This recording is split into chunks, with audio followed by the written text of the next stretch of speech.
Hei, kuuntelet Viidettä valtaa. Minä olen Otto Juote ja studiossa tuttuun tapan kanssani on Jari Kuikanmäki. Tänään luonnollisesti pääuutisemme on Turussa puuhun jäänyt mies, joka jäi kiinni puuhun pelastaessaan kissaa, mutta jonka palomiehet auttoivat alas. Median mukaan kissa jäi puuhun nauttimaan olostaan. Ja tässä on nyt paljastunut semmoisiakin yksityiskohtia, että tämä mies ilmeisesti ei ollut kännissä ja tämä puukin on nyt ihan hyvässä kunnossa, kärsi vain pieniä vaurioita tästä pelastusyrityksestä.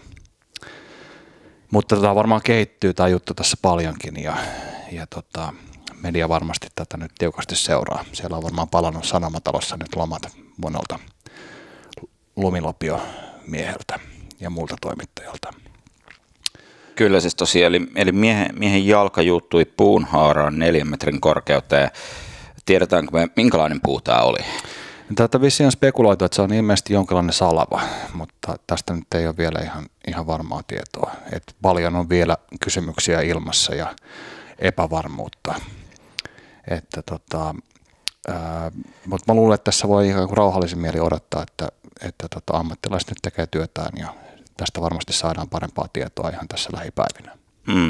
Eli tässä nyt näyttäisi tosiaan palomestarin mukaan, että alkoholilla ei ollut osuutta tähän jumiutumiseen. Puu kärsi pelastusoperaatiossa vain pieniä vaurioita, mutta nämä on tosiaan siis niin kuin tällaisissa nopeissa uutistapahtumissa tieto elää, se muuttuu, että nyt pitää olla tarkkana. Tai ei lähdetä laukalle.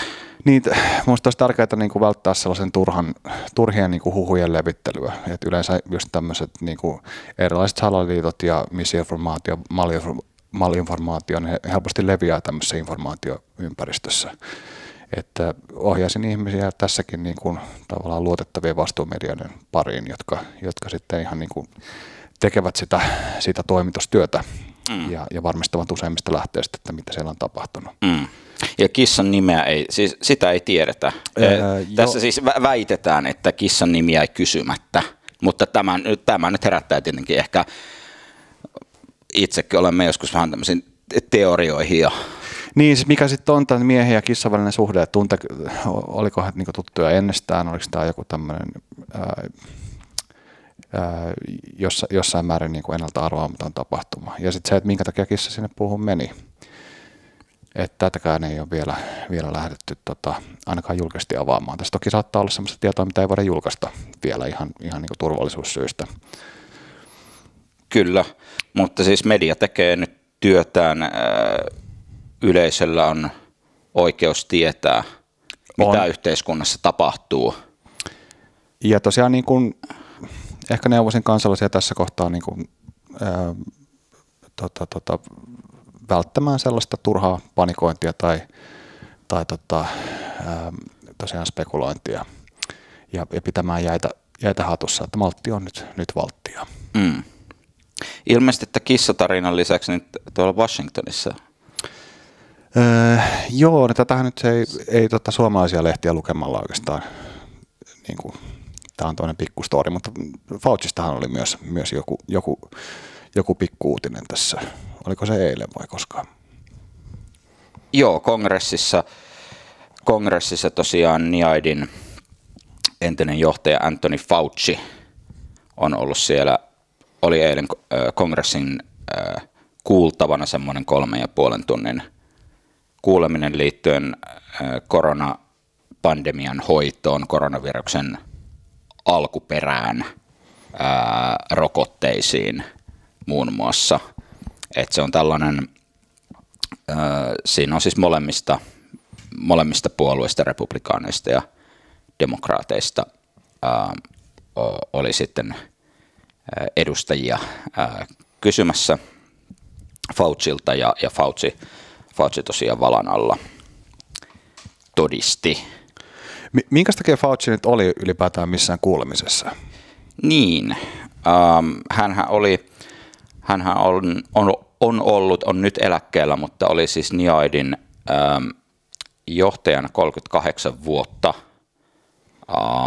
Ja mikä tämä NIAID oli? Me käsiteltiin tätä viime jaksossa, minkä muuten suosittelen kuuntelemaan, koska se toimii tähän jaksoon aika hyvänä johdantona. Joo, eli NIAID on tällainen Yhdysvaltain tartuntatautivirasto, joka on sitten NIH, eli tämän kansallisen terveysviraston alainen, että se NIH koostuu sitten niin kuin useammista, ja NIAID on yksi näistä, ja Fauci on sen johtaja ollut, ja se ehkä kuulostaa sellaiselta pieneltä ja vaatimattomalta virastolta, joka nyt sitten tekee tällaista julkisterveystyötä, mutta se on vähän kaikkea muutakin, erityisesti 9/11 jälkeen se on ollut aika paljon muutakin, muun muassa biopuolustukseen liittyen, mutta siis Faucihan vastasi tästä, tai NIAID vastasi osaltaan tästä rokotteen kehittämisestä, toki siis yhdessä sitten rokotefirmojen kanssa, ja sitten sen jälkeen Faucihan nimettiin sitten, kun Biden aloitti oman kautensa, niin hän oli muun muassa sitten presidentin lääketieteellinen neuvonantaja. Eli hän siis käytännössä oli sellainen niin kuin ykköshahmo, joka vastasi myös Trumpin kaudella tästä koronaviruspandemian hoidosta ja oli tällainen niin kuin terveysauktoriteetti. Mutta se, että minkä takia hän nyt sitten on kuulemisessa, niin tosiaan siinä on nyt sitten herännyt aika monennäköisiä kysymyksiä sekä pandemian hoidosta että pandemian alkuperästä, että rokotteiden turvallisuudesta.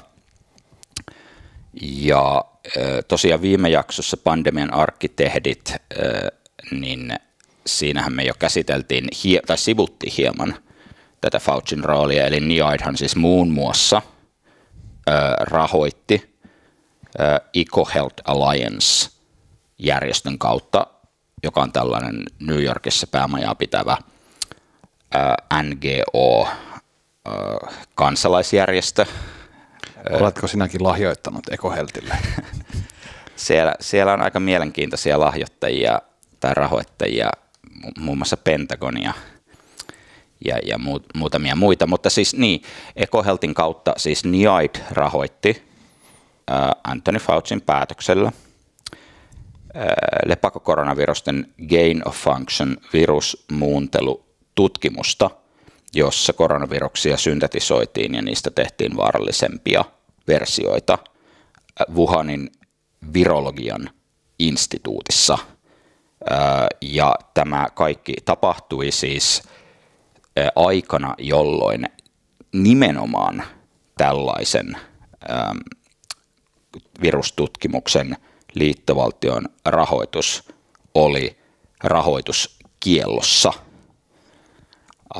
johtuen tämän tyyppisen virustutkimuksen vaarallisuudesta, eli se, että siinä on tämmöinen pandemiariski, jos tehdään tämän tyyppistä tutkimusta. Ja tämä menee sinne niin kuin 2010-2011 niin kuin Ron Fushierin ja Kavaokan tutkimuksiin, joista käytiin silloin tällainen iso niin kuin ainakin tieteessä julkinen keskustelu, että saako tällaista tutkimusta ylipäätään edes julkaista, jos sitä saisi edes tehdä. Jep. Ja Faucihan on vuosikausia kiistänyt rahoittaneensa tällaista tutkimusta valan alla. Hän on myös kiistänyt suurin osa näistä avainhahmoista, jotka liittyy tähän kuvioon, niin Fauci on joko kiistänyt koskaan tavanneensa tai tunteneensa heitä, tai sitten, että hän ei muista. Ja tämä on siis, tämä kaava toistuu.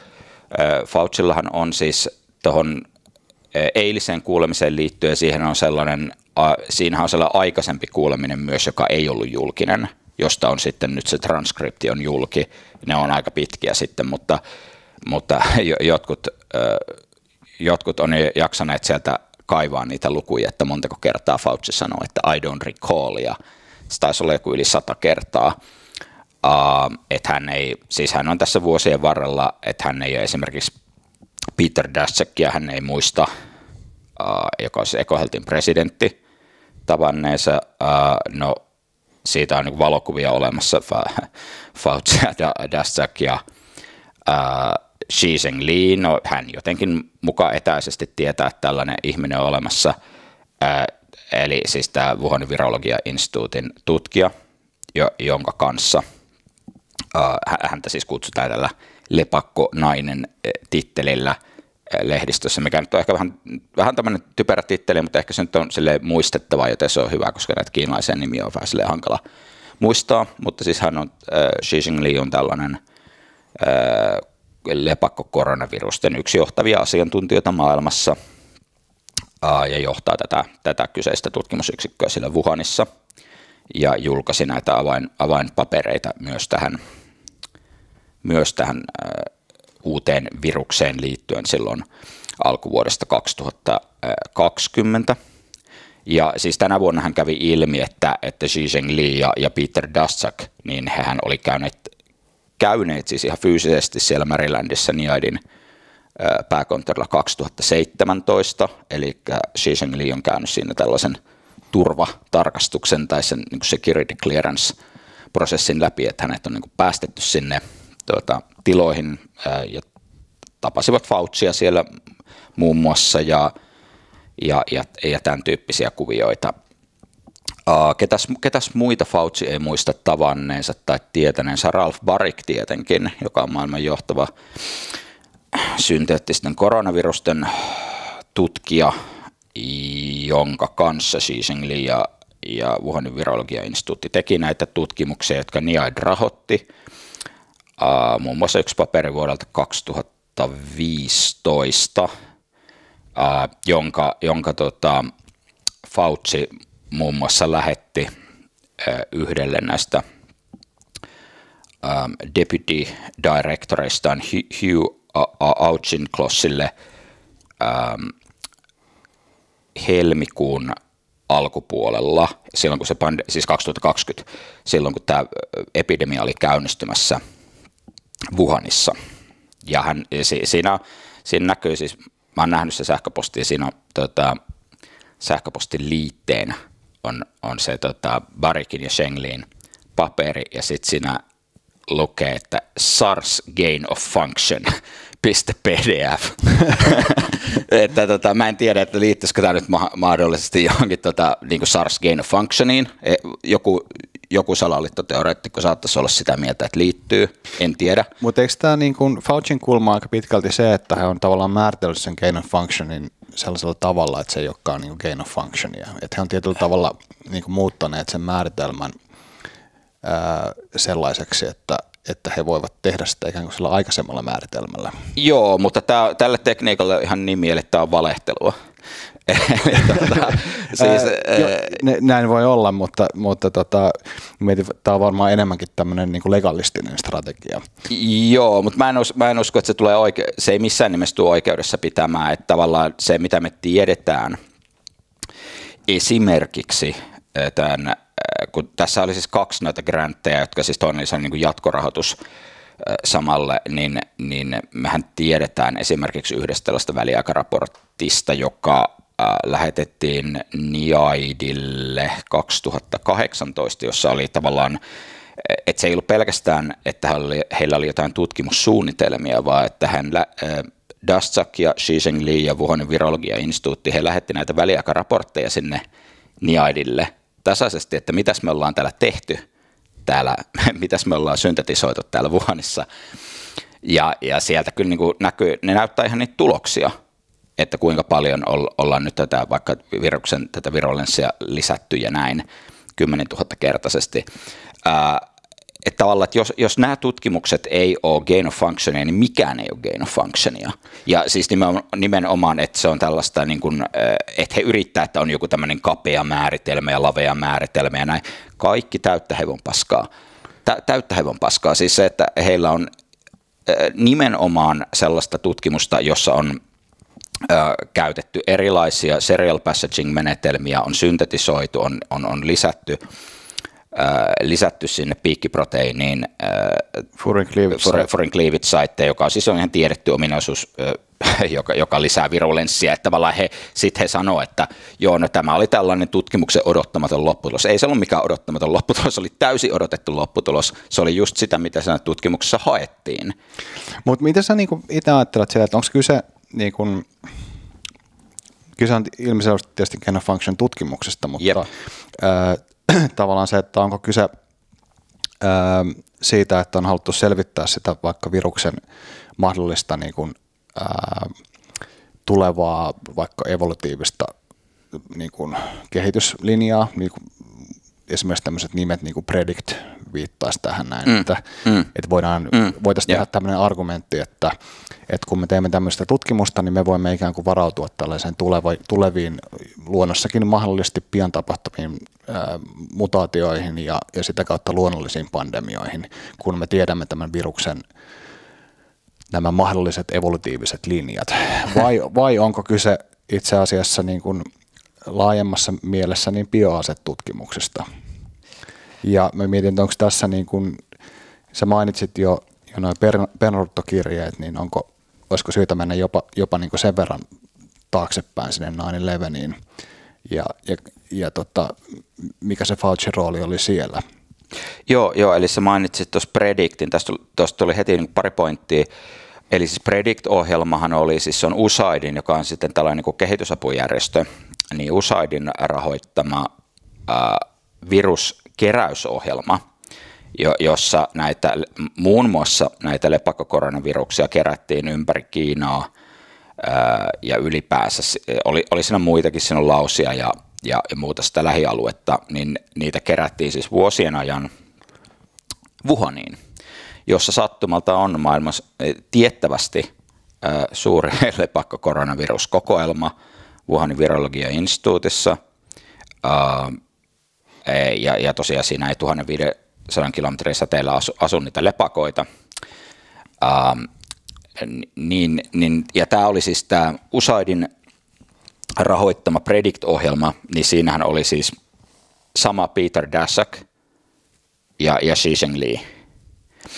He oli siinä mukana ja siihen liittyy muun muassa tämä Mojangin kuparikaivos, josta puhuttiin jo vähän viime jaksossa, mutta siis ihan lyhykäisyydessä, että oli siis tämä 2012 tällaisessa Yunnanin maakunnassa sijaitsevassa Mojangin maakunnan kuparikaivoksessa. Sinne meni 6 kaivostyöntekijää ilmeisesti puhdistamaan. Se nyt on ainakin se niin kuin tarina ollut siinä, että he meni puhdistamaan sitä hylättyä kaivosta ja he sairastu siellä. Sitten heidät tuotiin Kunmingin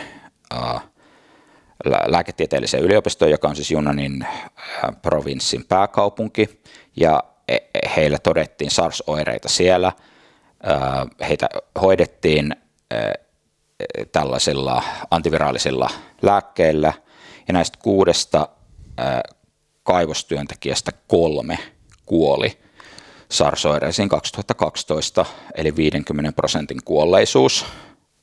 Ja sen jälkeen sitten Xi Zhengli, Wuhanin virologia-instituutti, PLA, eli Kiinan kansa-armeijan biopuolustusihmiset ja muut, ja sitten Peter Daszak ja kumppanit, niin he sitten meni sinne kaivokseen ja alkoi sieltä sitten palauttaa näitä virusnäytteitä jäädytettynä sitten Wuhanin virologia-instituuttiin. Me tiedetään, että ainakin yli 1300 eri virusnäytettä palautettiin sieltä. Me ei tiedetä niiden kaikkien genomeja, mutta siellä joukossa oli muun muassa tällainen virusnäyte RA4991, joka sitten, me puhuttiin tästä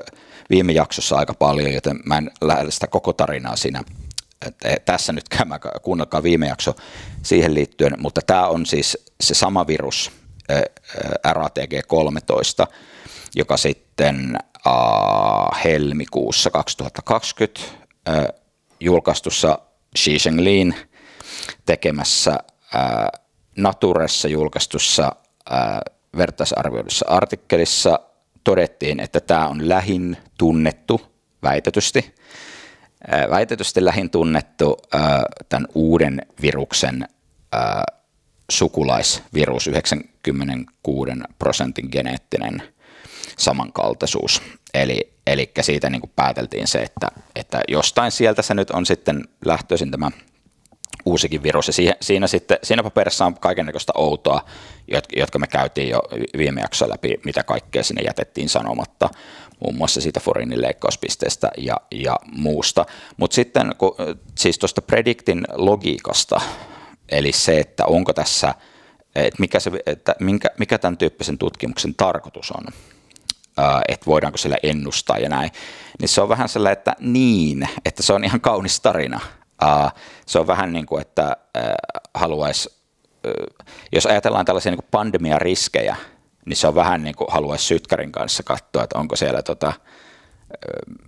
bensatankissa bensaa tyyppisesti, koska sehän tavallaan niin kuin luot sen uhkan, jota sä oot väitetysti torjumassa, että se koko prediktin logiikka on hyvin niin kuin monellakin tavalla nurinkurinen, että onkohan se nyt ihan niin kuin varmasti niin kuin pandemiaa torjuvaa, että sä käyt kaikki maailman luolastot läpi ja keräät sieltä kaikki maailman vaarallisemmat virukset johonkin keskelle jotain kiinalaista megakaupunkia ja sitten alat syntetisoimaan niitä siellä. Niin jokuhan saattaisi ajatella, että tästä saattaisi alkaa vaikka pandemia esimerkiksi Wuhanissa. Joo, toki tämä on niin kuin laajalti diskreditoitu salaliittoteoria. Mutta siis se on ikävä sattuma, että se sattukin olemaan juuri siellä. Toki nämä, jotka sitä on eniten diskreditoineet, ovat myös niitä, joita eniten epäillään sen aiheuttaneeksi. Kyllä vain. Mutta siis tosiaan siis se niin kuin ennustamisargumentti on tosiaan aika hassu, koska se on vähän sellainen niin kuin itseään toteuttava ennustus.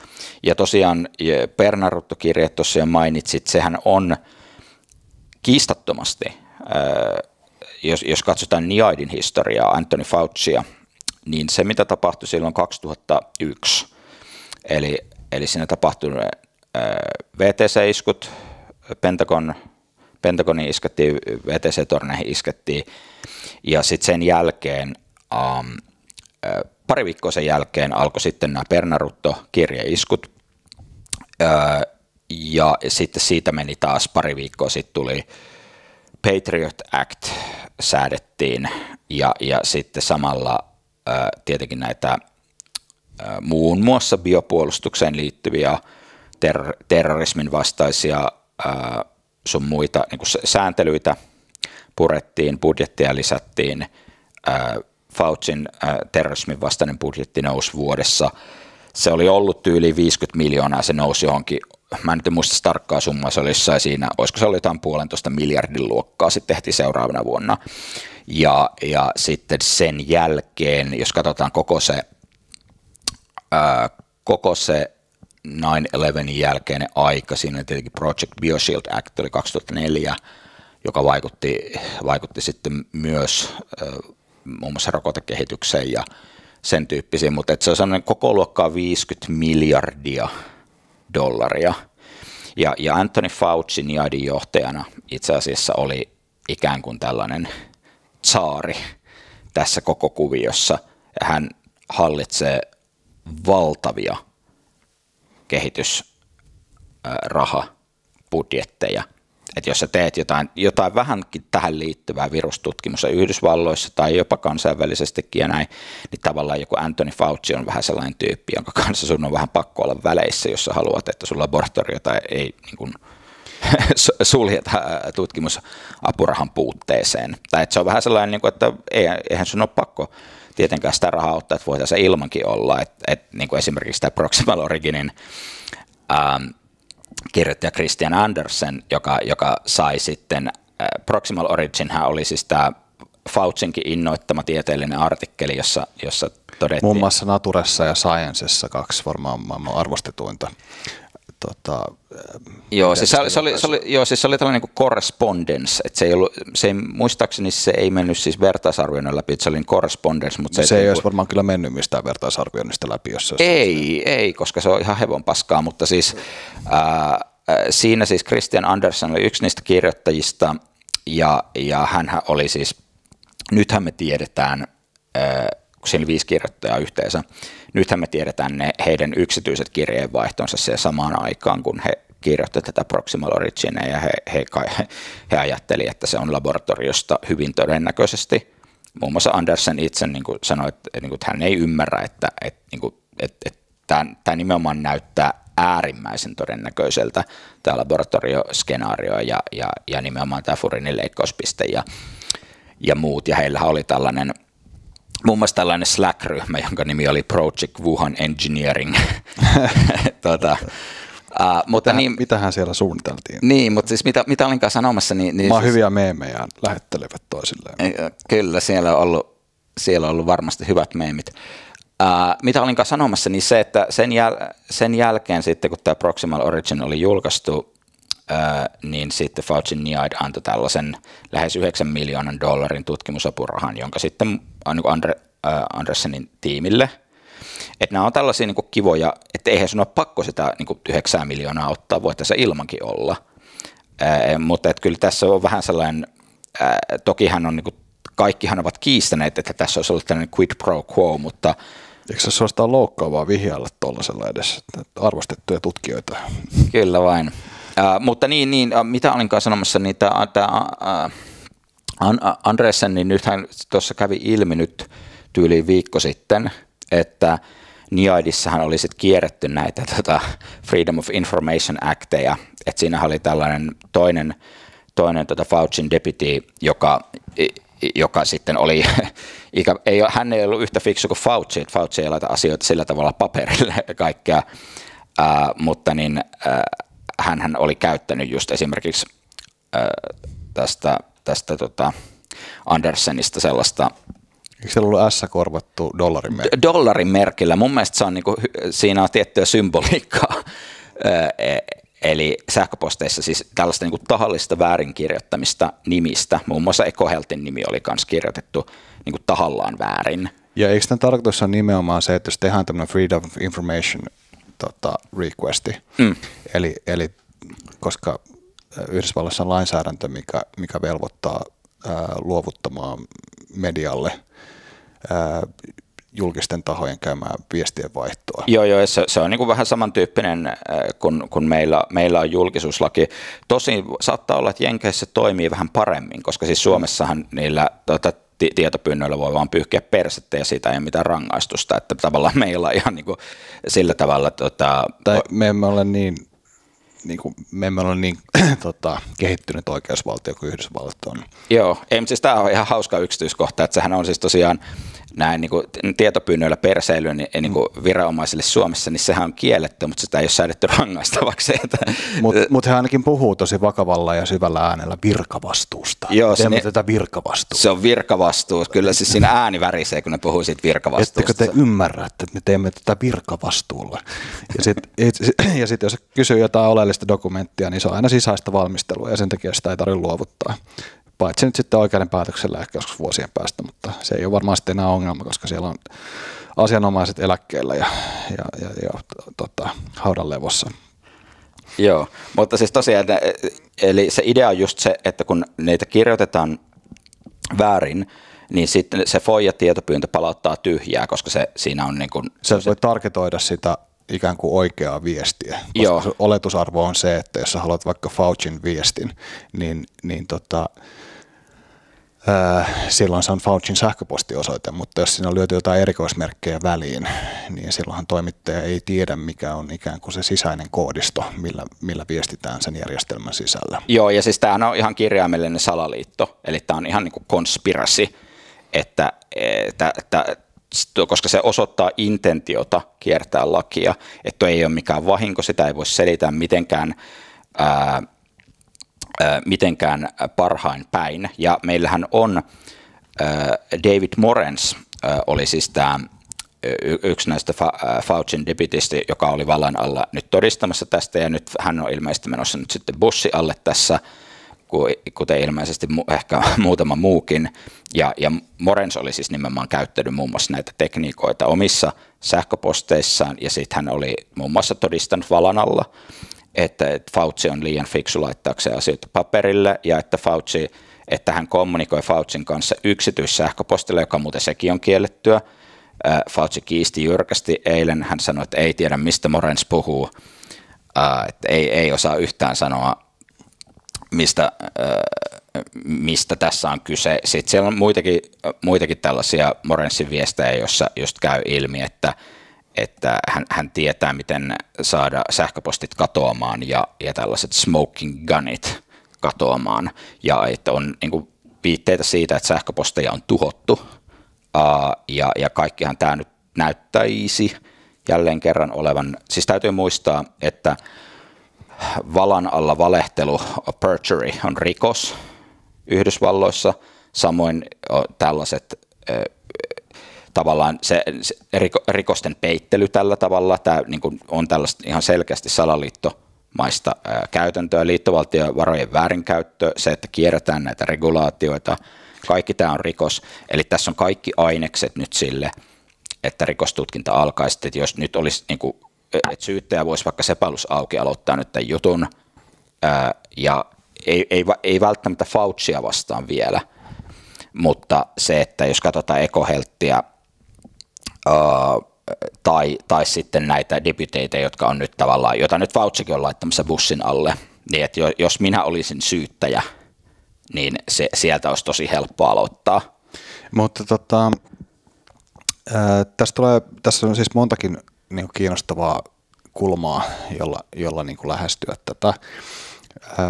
Yksi on esimerkiksi se, että pitääkö se paikkansa, että se on laitonta valehdella kongressille. Siis sanoisin, että useimpien ihmisten kohdallahan se pitää paikkansa, mutta jos sulla on esimerkiksi korkea turvaluokitus, ja Faucilla taitaa olla korkein. Ja hänellä on siis ilmeisesti hänellä on tällainen niin kuin beyond top secret -tyyppinen juttu, samoin kuin sitten esimerkiksi tällä Auchinclossilla häneltähän kysyttiin, että mikä hänen clearance on, ja hän sanoi, että top secret. Siinähän on siis Yhdysvalloissahan on se salausjärjestelmä menee itse asiassa sille, että ne ylimmät turvaluokitukset on itsessään salaisia. Eli sä et edes tiedä, tai me emme tiedä, mitkä ovat vaikka sen niin kuin ultran yläpuolella. Että siellä on vielä niin kuin ylempiä. Ja sitten lähinnä, miksi tämä on mun mielestä keskeistä, on se, että mä muistan esimerkiksi jotkut CIA:n johtajat on muun muassa niin kuin ihan suoraan valehdelleet kongressille, ja siitä ei ole tullut mitään oikeudellisia seurauksia. Eli se, että jos kyse on vaikka asioista, mitkä voidaan laittaa kansallisen turvallisuuden alle, ainakin noin niin kuin, jos ei muuten, niin terminä, niin onko tällä käytännössä, onko nämä henkilöt silloin tämmöisen tavan kansan oikeuden alla ylipäätään, että onko he ikään kuin lain yläpuolella?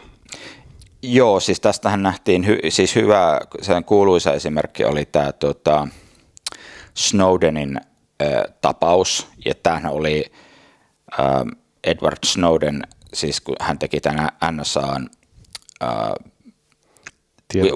whistleblowing jutun, niin sitähän oli edeltänyt se, että NSA-johtajaa oli kuultu nimenomaan tässä niin kuin samantyyppisessä valan alla kuulemisessa, jossa he olivat valehdelleet suoraan siitä massavakoilusta. Eli siinä siis tavallaan nämä huipputyypit, ne tietää, miten valehdella. Eli se on vähän niin kuin joku, koska ne on prepattu siihen.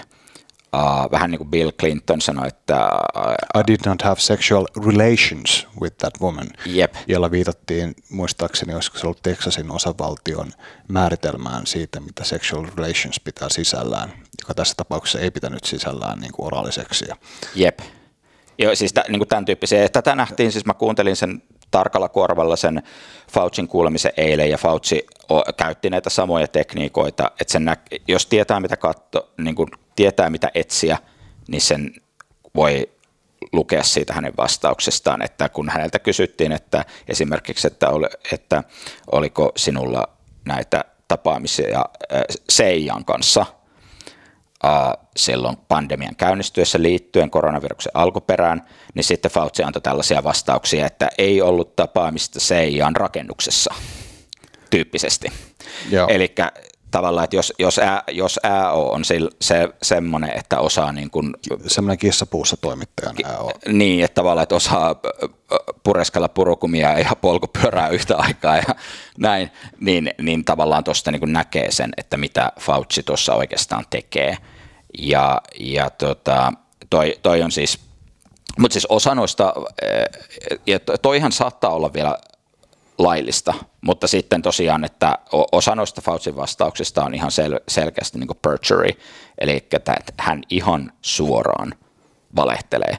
Mutta se ei ole nyt mikään yllätys, ja mä en usko, että tuo eilisen kuuleminen, että sen ideakaan nyt olisi ollut se, että Fauci jotenkin murtuu paineen alla ja alkaa vuodattaa siinä, että no minä se olin, vaan nimenomaan se, että nyt laitetaan sitä painetta, ja että jos hän tekee sen perjuryn, niin siitä voidaan niin kuin nostaa oma syytteensä sitten, ja sitten se, että kun hän niin kuin puhuu nyt ristiin niiden omien deputiensä kanssa, että tavallaan, että siellä on nyt valan alla todistettu ristiin. Eli joku valehtelee. Joku valehtelee ihan selvästi, niin tavallaan tämä on tällainen niin kuin klassinen tekniikka, että näin juuri tämän tyyppisiä niin kuin ei salaliittoteorioita, vaan salaliittokäytäntöjä, niin näin niitä voidaan sitten lähteä purkamaan. Ja sitten lähinnä, miksi mun mielestä ne Bernadotte-kirjeet on tietyllä tavalla niin kuin oleellisia, on se, että ne Bernadotte-itiöthän jäljitettiin Fort Kenrickiin, mikä on entiseltä nimeltään Yhdysvaltojen bioaselaboratorio. Ja tässä on niin kuin moniakin kiinnostavia aspekteja. Muun muassa tätähän tutki kaksi tämmöistä biologisen sodankäynnin asiantuntijaa, tällainen kuin professori Barbara Hatch-Rosenberg ja professori Francis Boyle. Ja he oli sitä mieltä, että silloin FBI kyllä tiesi, että kuka ne kirjat oli lähettänyt, mutta se ei silloin ryhtynyt toimenpiteisiin, koska tällä oli kytkentä Yhdysvaltojen hallitukseen ja sen bioasehankkeisiin. Koska mun mielestä se niin kuin isompi kuva on osaltaan se, että meillä on tämmöisiä niin kuin sopimuksia ja konventioita, niin kuin esimerkiksi bioasetutkimuksen kieltävä sopimus vuodelta 1972, sitten tietysti ydinsulkusopimus jo vuodelta 1957 ja sitten kemiallisten aseiden vastainen sopimus vuodelta 1993. Ja sen niin kuin helposti rupeaisi ajattelemaan, että tällaisten sopimusten tarkoitus on esimerkiksi estää tällaisten aseiden kehittäminen. Mutta se, mitä, jos otetaan taas se ajatus siitä, että järjestelmä on se, mitä se tekee, eikä se vaikka, että mitä se sanoo tekevänsä tai mitä se sanoo tavoittelevansa, niin enemmänkin tämä mun mielestä näyttää siltä, että nämä toimii tällaisten niin kuin near peer valtioiden ja pienempien valtioiden kyvykkyyksien tämmöisenä tietynlaisella niin kuin kastraation välineinä. Eli sä voit sulkea niin kuin muita valtoja näiden asejärjestelmien ulkopuolelle ja sitten kuitenkin itse käytännössä tehdä tätä tutkimusta ja kehitystä erinäisin niin kuin frontein ja hankkein. Mitä mun mielestä tämä niin kuin Wuhanin tapaus aika hyvin osoittaa. Ja ne voidaan komparmentalisoida tosiaan tällaisiksi, että johonkin, että jos ajatellaan, että sulla on joku iso blueprintti vaikka johonkin tiettyyn, saattaa nyt vaikka johonkin aseistettuun taudin aiheuttajaan, ja sulla on vaikka nyt se 50 miljardia käytössä Bernadotte-kirjeiden jälkeen, niin silloinhan on mahdollista niin kuin pilkkoa se tutkimus tosi niin kuin pieniin eri tutkimushankkeisiin ja tehdä sitä esimerkiksi globaalisti. Eli sä voit silloin rahoittaa tutkijoita jopa niin, että tutkijat ei välttämättä itse tiedä, että mihin tarkoitukseen he tutkivat jotain. Heillä saattaa olla esimerkiksi täysin erilainen käsitys siitä, että mihin heidän tutkimuksensa tähtää, koska heillä ei ole käsitystä siitä blueprintistä. Ja just lähinnä se, että oliko kyse gain of functionista vai oliko kyse vaan itse asiassa Yhdysvaltojen biologisesta niin kuin asekehitysohjelmasta tai yhdestä sen osasta. Ja ehkä juuri se, että miksi sitä kysymystä ei osata oikein kunnolla usein edes esittää, on se, että jotenkin ajatellaan, että meillähän on tämmöinen bioaseita rajoittava ja kieltävä sopimus vuodelta 1972, että eihän Yhdysvallat nyt tällaista edes voisi kehittää, koska sehän olisi tämän sopimuksen vastaista. Mutta sitten kuitenkin esimerkiksi Neuvostoliiton hajoamisen seurauksena tiedämme sen, että merkittävä sopimusosapuoli, eli silloin Neuvostoliitto kyllä ihan tyytyväisenä jatko tätä bioaseohjelmansa kehitystä aina sinne hajoamisensa saakka, vaikka he oli myös tämän niin kuin bioasekonvention merkittävimmistä allekirjoittaneista maista. Joo, siis nimenomaan, ja tässä siis yksi olennainen, siis me voitaisiin, olisi tietenkin hyvä julkisessa keskustelussa, että jotenkin kontekstualisoitaisiin sitä, että mitä siellä Wuhanissa oikeastaan on tehty, että okei, siellä on ollut Pentagon, me tiedetään se, siellä on ollut PLA, me tiedetään se, siellä on ollut NIAIDin rahoitusta ja me tiedetään sekin. Ja olisi hyvä niin kuin kontekstualisoida, että okei, että mikä tässä nyt oli se, että miksi? Ja se vastaus ei välttämättä ole mikään niin kuin 5G-tornit ja George Soros ja World Economic Forum ja saattaa toki olla ja liskoihmiset ja alienit, vaan että siihen saattaa olla joku sellainen sinänsä jollain tavalla, jollain tasolla puolusteltavissa oleva selitys. Eli tavallaan siinä saattaa olla joku sellainen ikään kuin harmaa vyöhyke niistä motiiveista. Muistaakseni J.P. Morganilla, pankkiirilla, oli tällainen sanonta, että kaikille mitä ihmiset tekee on kaksi syytä, on hyvä syy ja oikea syy. Ja tässä virustutkimuksessa siellä Wuhanissa, niin mä luulen, että siinä on ollut jälleen kerran nämä kaksi syytä. Että siellä on ollut se hyvä syy ja sitten on ollut oikea syy.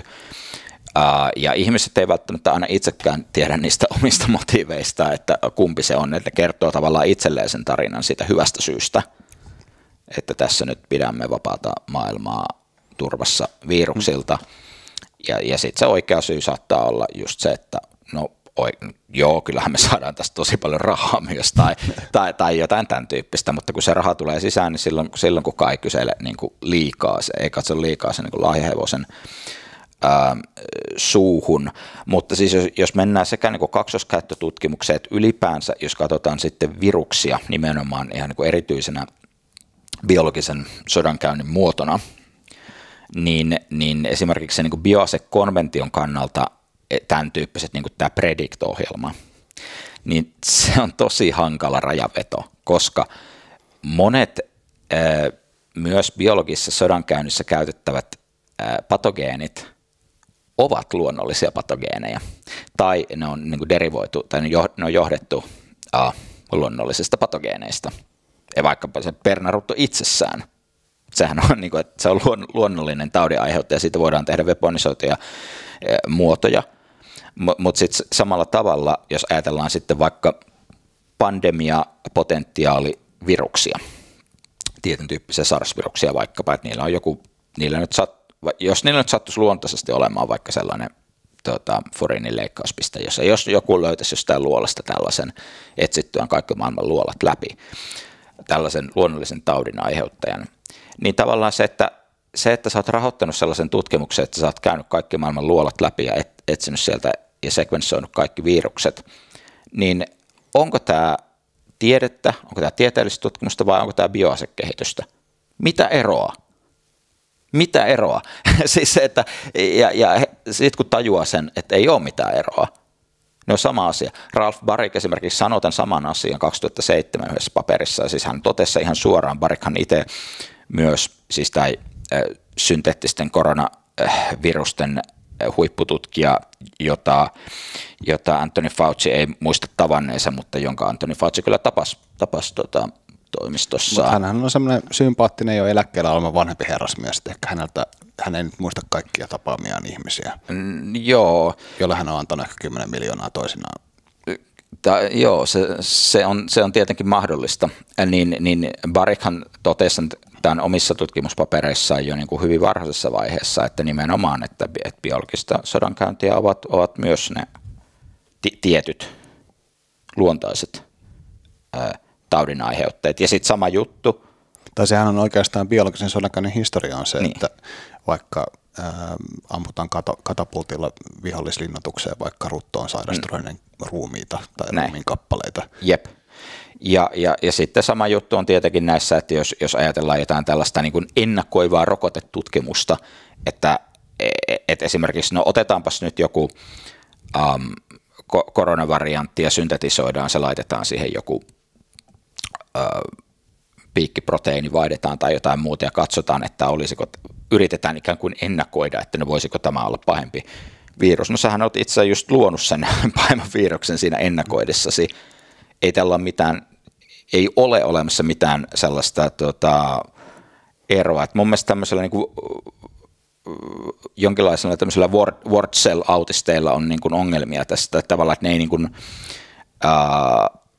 ymmärrä sitä, että heitä voidaan niin kuin vaan kusettaa sillä, niin kuin että tapellaan jostain terminologiasta. No, että onko tämä nyt teknisesti ottaen, kun ei sillä... Niin, se on jotenkin semmoinen vähän liminaalinen se ilmiö, että sitä on vaikea laittaa sellaiseen niin kuin selkeään dikotomiaan, että tämä on jompaa kumpaa. Mutta siis tämä on niin kuin se, että onko koiralla, että montako jalkaa koiralla on, jos kutsumme... montako jalkaa koiralla on, jos kutsumme häntää jalaksi näin. Ja et vastaus on, että 4 jalkaa ja että se, että sä kutsutaan tämän jalaksi, niin ei tarkoita, että se on sitä. Niin tässä ihan sama juttu. Että ei silloin mitään väliä, että vain, että jos me niinku haljemme hiuksia siitä, että... Joo, ja sitten myös se, että mun mielestä rahoituskuvio on kiinnostava siis siinäkin määrin, että okei, no meillä on nyt tämä yksi tietynlainen niin kuin, ikkuna vähän raollaan, missä me pääsemme katsomaan sitä, että miten niin kuin tämmöisiä projekteja rahoitetaan ja millaisten fronttien ja välikäsien ja bulvaanien kautta. Eli sekin, että sanotaan vaikka, että Fauci rahoittaa merkittävän osan vaikka tietynlaista virustutkimuksesta, niin onko se itse asiassa paljon merkittävämpi se todellinen osa. Eli se, että mikä osa siitä rahoituksesta tulee joidenkin niin kuin pinnalta täysin neutraalilta instituutiolta näyttävien tahojen kautta, jotka tosiasiallisesti kytkeytyvät erilaisten järjestelyjen kautta sitten takaisin muun muassa Fauciin tai jonkun muun suurvallan tällaiseen tietynlaiseen tutkimukseen, jolla on sitten ehkä muitakin kuin tällaisia julkisen edun tarkoituksia.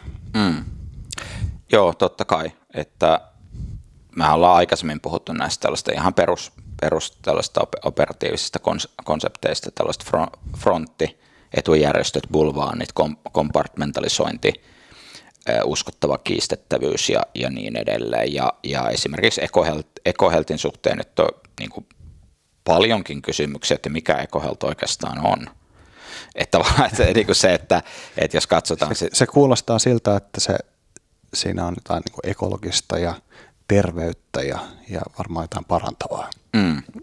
Kyllä vain, mutta sitten jos alkaa katsoa niitä rahavirtoja, niin huomaa, että se suurin liittovaltiorahoittaja on itse asiassa Pentagon. Ja kuinka jotenkin yllättävää, että USAIDkin jotenkin kytkeytyy sitten tällaisella kummallisella tavalla myös johonkin muuhun kuin tämmöiseen vilpittömään kehittyvien maiden auttamiseen. Niin, jotkut pahat kielethän ovat niin kuin vuosikymmeniä puhuneet siitä, että USAID on ollut tällaisten erilaisten CIA-operaatioiden jonkinlainen, en mä tiedä, onko se oikein sanoa, että niin kuin etujärjestö, mutta siis se, että siellä on ollut sitä kautta, olisi tapahtunut näitä operaatioita. Daszakista itsestään on eräs EcoHealthin entinen työntekijä antanut tällaisen todistuksen, että Daszak kertoi hänelle, että työskentelevänsä CIAlle ja kertoneen sitten 2015, ja EcoHealth laittoi siitä sellaisen hyvin monimutkaisen kiistolauseen, eli sellaisen hyvin niin kuin konditionaalia täynnä olevan kiistolauseen, että ei, mikä on siis tietenkin ihan myös perus käytäntö. Eli olisiko tämä tehty jo hetkinen, kelle hän antoi tämän todistuksen? Oliko se? Ootas, mä kaivan sen nimen, mutta ihan siis uskottava henkilö, joka oli työskennellyt. Eli siis tämähän voi kiertää esimerkiksi niin, että CIAlla on vaikka joku bulvaani, joka on heidän palkkalistoillaan, joka ei ole suoraan työsuhteessa CIAhan, ja sitten tämä bulvaani esimerkiksi sitten vaikka toimii jonkun Dasztakin kaltaisen henkilön kanssa. Ja tällä voidaan sanoa, että Daszak ei ole koskaan työskennellyt CIAlle, mikä on faktisesti täysin totta, mutta sillä ei ole hirveästi väliä, koska käytännössä hän silloin on työskennellyt CIAlle. Kyllä vain. Katsotaan, saisinko mä nyt tuosta, onko täällä yrittävätkö hakukoneet nyt estää minua löytämästä. Andrew Huff, kyllä, eli infectious disease epidemiologist and former vice president at the New York-based EcoHealth Alliance. Ja katsotaan, saisinko mä tästä vielä tarkan sitaatin, että mitä Huff sanoi.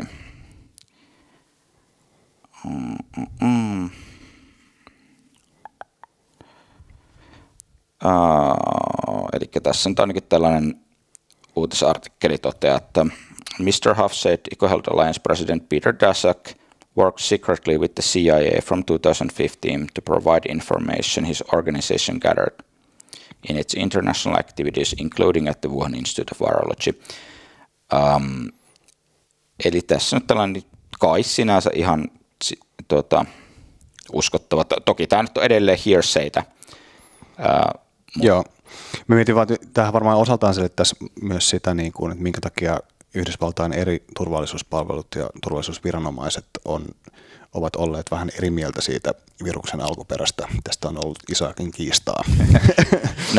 Näinkin voisi sanoa, joo. Siitä on, siis se on ihan niin kuin oma jaksonsa aihe se, että mitä kaikkea, koska se pitää muistaa, että tässähän on ollut nyt niin kuin tosi iso osa siitä, mitä me nyt tässä puhutaan, niin on ollut tietyille ihmisille tiedossa ihan niin kuin ensimmäisestä päivästä lähtien, ja nyt on reilu 4 vuotta mennyt, ja nyt niitä sitten tipotellen paljastuu sieltä.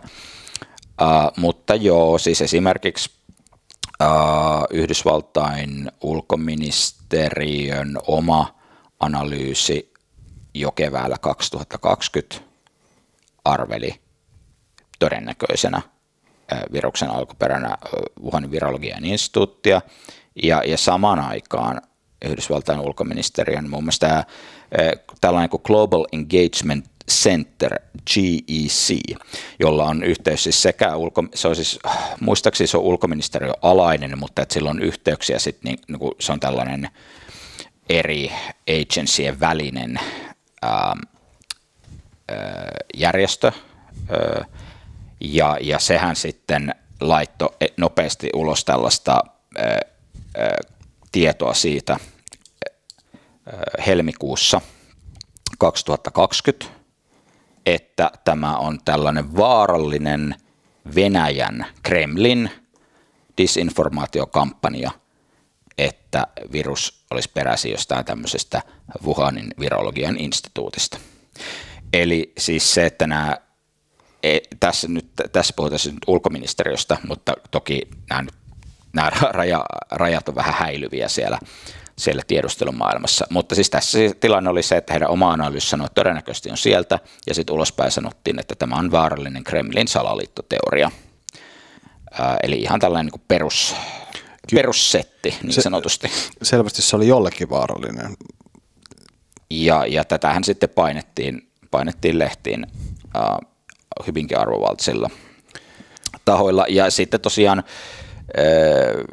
tiedustelupalvelut kiistivät myös hyvin jyrkästi silloin 2020 kaikki tällaiset. Sieltä nyt aina vuoti välillä jotain papereita ja sitten kiistettiin, että ei ole mitään näyttöä, ei mitään vihjausta, ei sinne päinkään, että olisi jotain näyttöä, että olisi jostain laboratoriosta lähtöisin.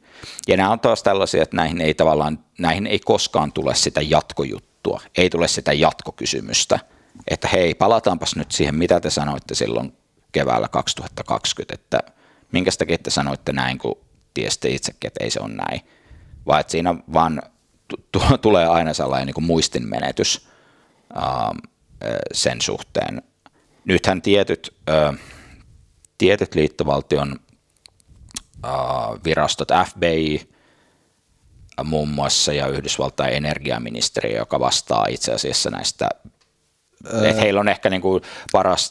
Mun mielestä se on varmaan vaikutusvaltaisin, koska muun muassa niin kuin ydinaseethan kuuluu heidän hallinnonalansa. Joo. Ainakin niin kuin omasta näkökulmasta se oli ehkä jonkinlainen sellainen vedänjakaja hetki, kun just tämä United States Department of Energy niin kuin tuli tämän oman niin kuin kantansa kanssa ulos. Joo, ja tämä tapahtui siis tuossa 2023, siitä on reilu vuosi. Tätäkään ei tietenkään uutisoitu, niin kuin ei mitään muutakaan Suomessa.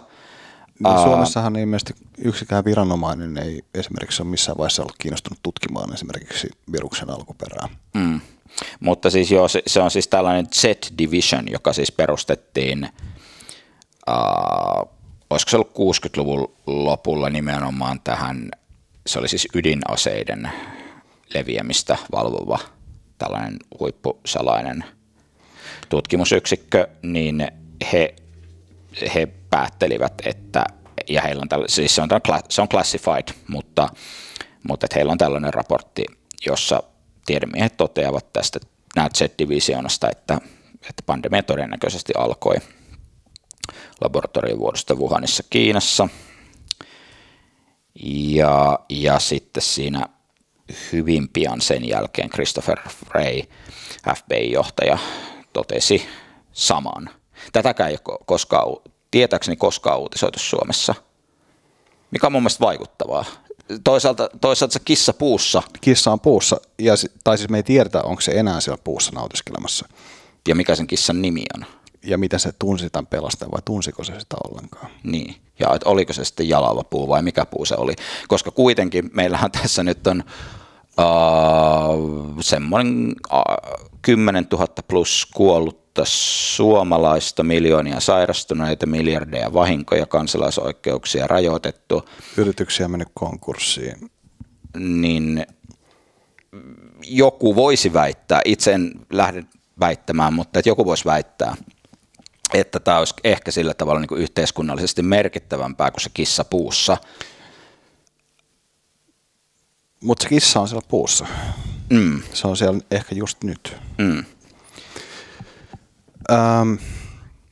Mutta joo, tämä on siis kiehtovaa. Siis tämä on kiehtovaa myös siitä, niin kun, toki niin kun siitä näkökulmasta, että mitä tapahtuu, mutta se, että mitä se paljastaa laajemmin esimerkiksi siitä, että miten maailma toimii tai miten media toimii tai juuri, että miten se ei toimi.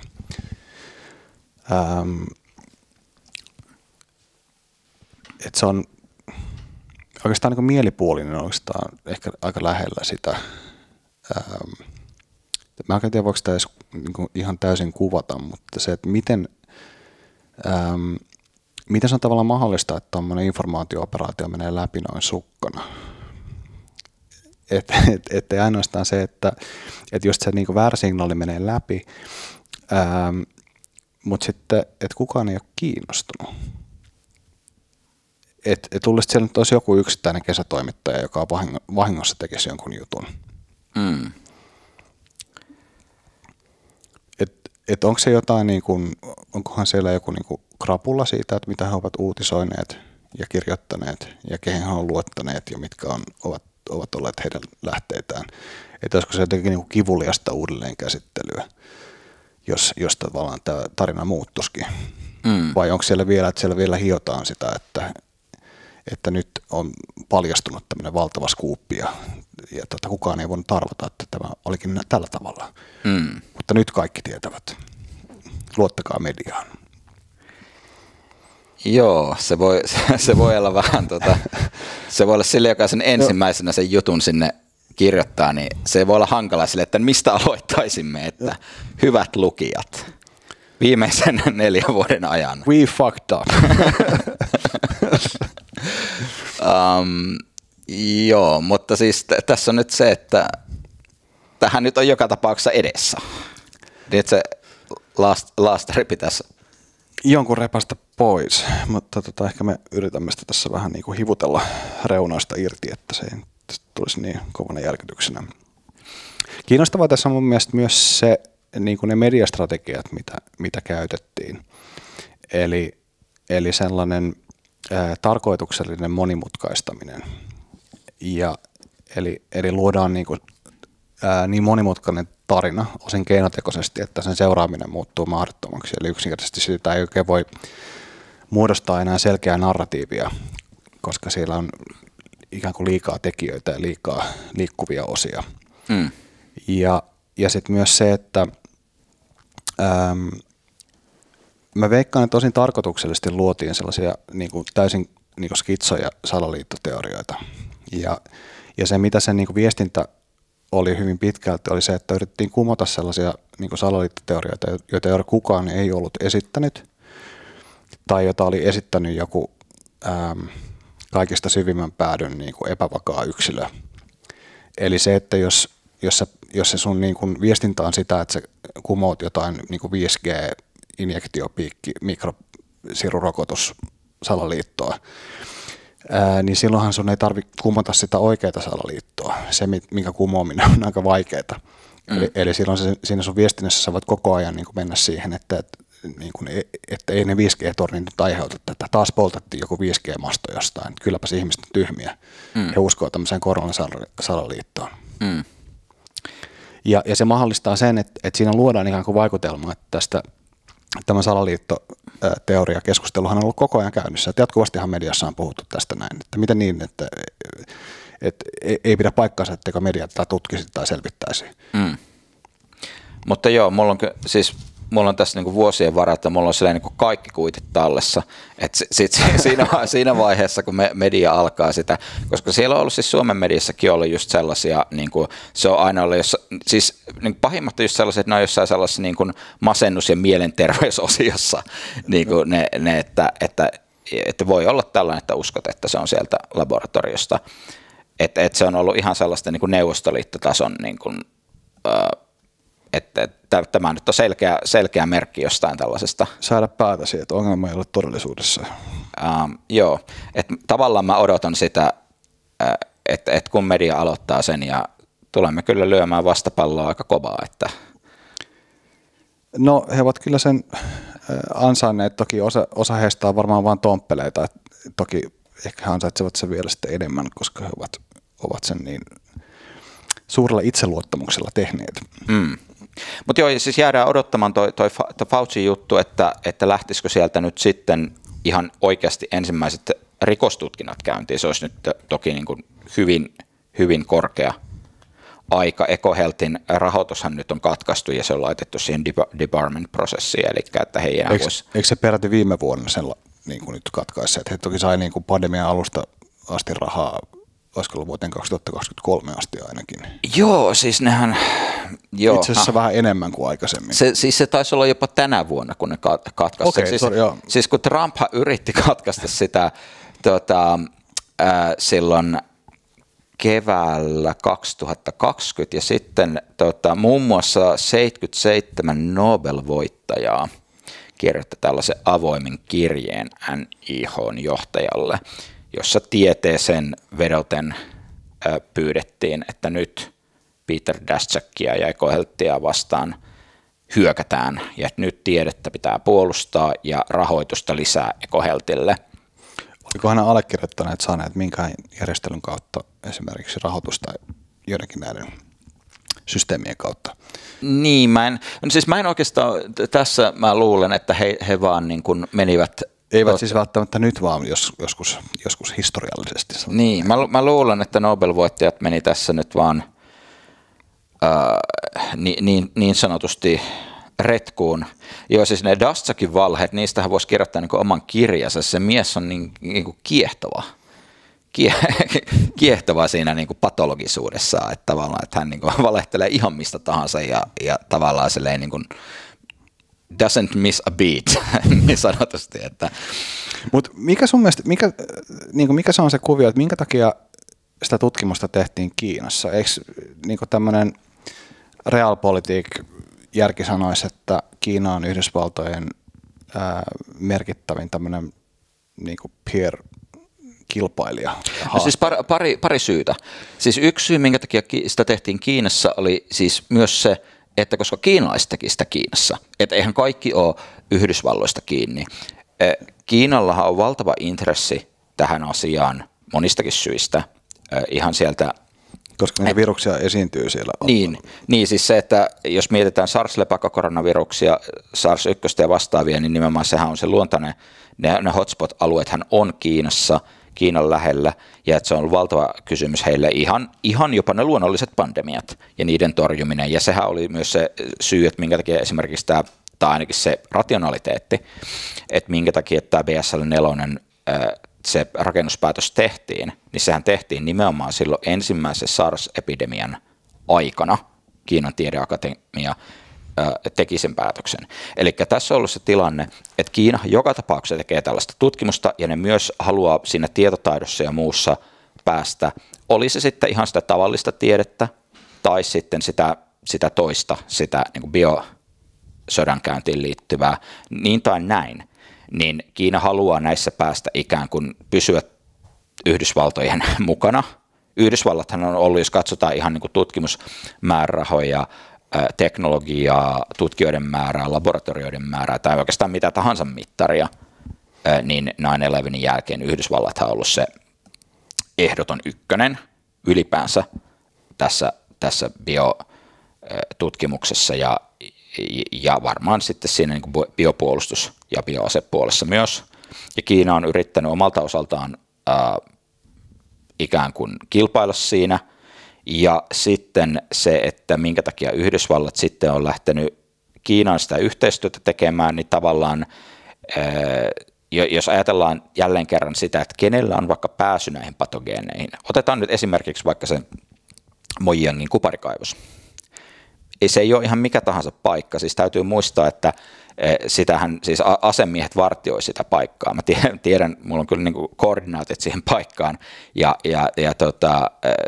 toimittajat on yrittäneet käydä siellä ja sitten tällaiset siviiliasuiset poliisit sitten vetää tiesulut ja pysäyttää ja kysyy, että kuka sä oot ja sitten sä käännyt takaisin.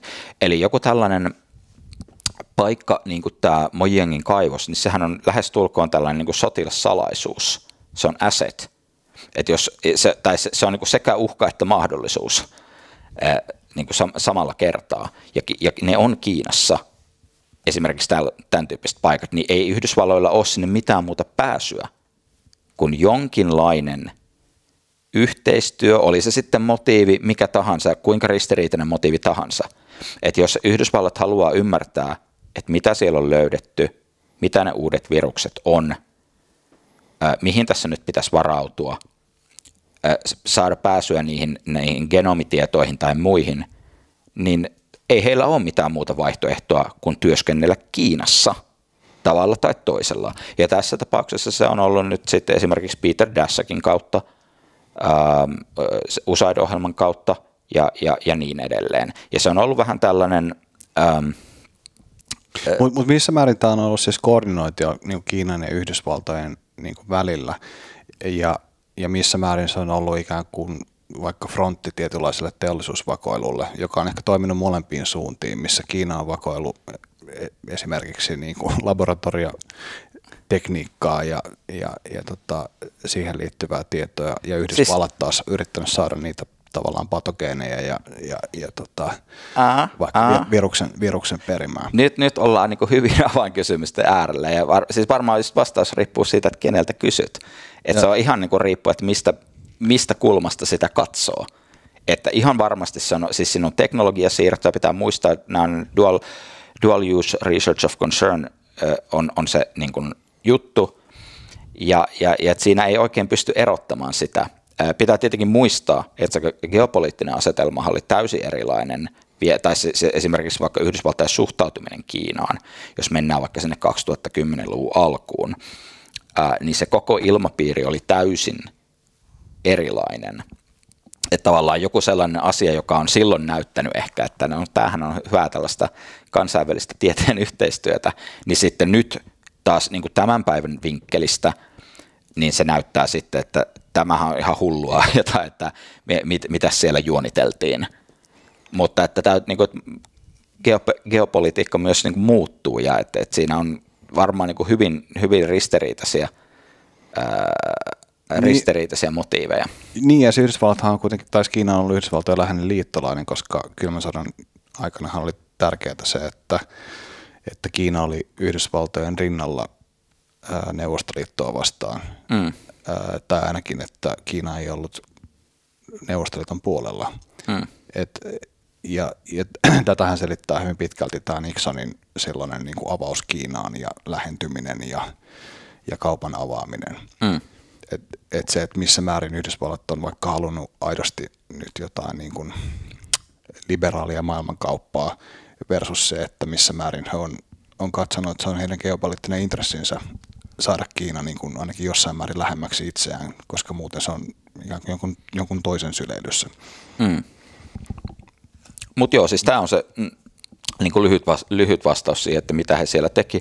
Ja sitten tietenkin, kun ollaan tällaisessa tiedustelumaailmassa sun muuta, niin eihän ne nyt välttämättä sitä ääneen sano, että mitä he siellä teki. Että jos nyt olisikin sellainen tilanne, että vaikka Peter Daszak on ollut CIA-assetti, niin ei se nyt tule missään sitä kertomaan, että hei, olin vakoilemassa Kiinassa, ja sen takia syytesuojani on sellainen, että niin kuin mitään, mikä käy ilmi, niin se ei tule johtaa mihinkään tutkintaan tai näin. Että se on tällaista, niin kuin, tällaista peliä. Ja sitten toki on ihan varmaan sellaisia niin kuin inhimillisiä motiiveja, raha, ihan yksinkertaisesti raha. Siis se, että se on toki kivaa niin kuin tutkijoille ja näille erilaisille pelureille siinä, että he tavallaan, kun siinä on se 50 miljardia taalaa jaossa, niin siitä on kiva saada itselle sellainen siivu. Siihen voidaan sitten keksiä joku sellainen niin kuin syy, että minkä takia tämä on tärkeää ja palvelee jotain suurempaa intressiä ja näin, ja se ei vaan välttämättä ole aina ihan niin kuin totta. Niin, siis ihmisillähän on taipumus ruveta ajattelemaan vähän niin kuin, että yleinen etu ja oman lompakon etu, niin kuin niissä on sellainen jännittävä konvergenssi, missä ne rupeaa muistuttamaan toisiaan. Ja sitten tietenkin yksi syy, sitten jos miettii näitä että tavallaan, että siinä vaiheessa, kun sulla on jo tietynlaiset tutkimusohjelmat käynnissä, että sanotaan, että sä nyt vaan satut olemaan vaikka lepakkokoronavirusten syntetisoinnin asiantuntija, ja sitten vaikka liittovaltion rahoitus kielletään siihen, niin okei, mitä sä sitten alat, sä ajat taksia vai niin kuin mitä sä teet? Ja sitten jos sulle tarjotaan, että hei, tässä olisi tämmöinen ohjelma Kiinassa ja tuossa olisi miljoonia rahaa, että mitäs laitetaan pakettiin, niin siinä on varmaan niin kuin aika iso houkutus ajatella, että no ehkä siellä on pikkusen PLA:nkin toimijoita ja salaisia laboratorioita ja muuta, mutta että kunhan katsoo vähän toiseen suuntaan, niin enkä mieti. En ole kyllä nähnyt, enkä kyllä toisaalta yrittänyt katsoakaan, että tässä voisi joku tämmöinenkin ulottuvuus olla. Jep. Joo, ja esimerkiksi toi Fauciltahan kysyttiin eilen tuosta Joe Usenista, jolla on niin kuin selvä PLA-kytkös, joka oli tämä rokotekehittäjä, jolla oli tämä ensimmäinen koronavirusrokotepatentti 2020, joka sitten kuoli, ja tosiaan siis Niadin raha oli mennyt hänellekin. Joo. Tämä ei ollut Faucille tuttu nimi. Tämä oli vaikea sanoa, että kuka tällainen hahmo oikein olikaan. Miten yllätyksenä ja järkytyksenä tämä hänen kuolemansa tuli? Oliko tämmöinen luonnollinen vanhuuden poisnukkuminen? Joo, mutta siis sehän on hyvä, kun niillähän on siellä niinku, Vivin neuvonantajina on just niitä PLA:n tyyppejä. Se on just sellainen, että joku voisi kysyä, mä en siis kysy, mutta joku voisi kysyä, että missä on Kiinan biopuolustuslaboratoriot? Missä ne on?